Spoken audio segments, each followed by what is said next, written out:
We've all seen the image of the Laughing Buddha.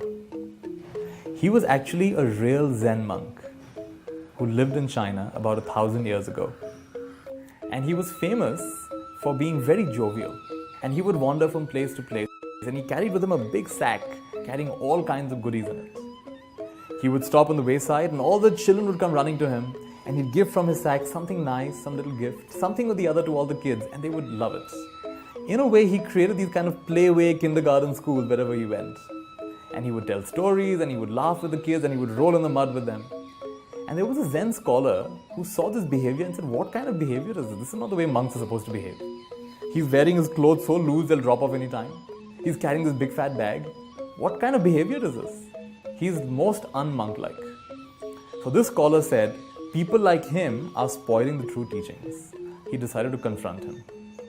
So one day, as this monk was walking down the road, this Zen scholar came in front of him and pulled out a sword and held the sword to him and said, tell me the meaning of Zen. And you know, this Laughing Buddha, as he was called, always smiling, suddenly stopped smiling. And he released this big bag he was carrying. Loud sound. And then he smiled again. The scholar was still not fully impressed, so he said, how does one realize Zen? And he picked up the bag and put it on his shoulder, turned around and started walking away. And the scholar realized he's in the presence of greatness, that he'd made a big mistake. He threw his sword away and went and asked for forgiveness.